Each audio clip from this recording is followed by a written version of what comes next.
So God bless you. Thank you for joining me. We are going to be in Exodus 14 today. What I thought I would do is film showing you the outside because there are these large flakes coming down. And this is one of the most favorite things about winter are these large flakes. Look how huge they are. So, but I'm inside. So here we are. So what I want to do today was tell you about this video that I saw before everybody came for early Thanksgiving. So before I had a house full of company, I saw this video. It was super interesting. And I would like you to use the internet search and look this up for yourself.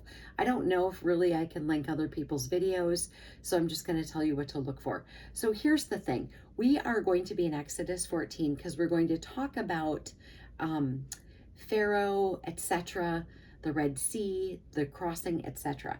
So one of my most favorite passages of Exodus 14 is verse 13, and here's what it says. And Moses said to the people, "Do not be afraid, stand still and see the salvation of the Lord, which he will accomplish for you today. For the Egyptians whom you see today, you shall see no more forever. Then the Lord will fight for you, and you shall hold your peace." So we're going to see later in the chapter that Moses will stretch out his hand over the sea. That's verse 21. Then Moses stretched out his hand over the sea, and the Lord caused the sea to go back by a strong east wind all that night, and made the sea into dry land, and the waters were divided. So the children of Israel went into the midst of the sea on the dry ground, and the waters were a wall to them on their right hand and on their left. And the Egyptians pursued and went after them into the midst of the sea, all Pharaoh's horses, his chariots, and his horsemen. So what we're going to see and what we know happens is that the water will come back and they're all going to drown. We know that. So we see then in verse 26, then the Lord said to Moses, "Stretch out your hand over the sea, that the waters may come back upon the Egyptians, on their chariots, and on their horsemen." And Moses stretched out his hand over the sea, and when the morning returned, the sea returned its full depth while the Egyptians were fleeing into it. So the Lord overthrew the Egyptians in the midst of the sea.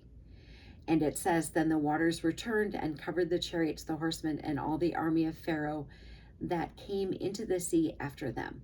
Not so much as one of them remained. So that's all Exodus 14. So the video that I saw, which is very, very, very cool, is that there have been some divers who found Pharaoh's army beneath the Red Sea. And so there are some longer videos, there are a little bit shorter ones, but if you Google, well, you don't necessarily have to Google, but whatever search you use, there is a couple of videos. There's a gentleman who went in search of this, and then some other people used his research and did some deep sea diving. And so divers have found Pharaoh's army beneath the Red Sea. If you search for that, then you will find a video that will be posted. I saw one that was a little bit longer, but this is so fascinating. So, of course, this probably is not something that mainstream media is going to tell you about, because this just proves the account of the Bible that it's true. And of course, there is a narrative that is in the media, of course, in perpetuation of things that would not support the scriptures. But please, if you get an opportunity, look for these videos.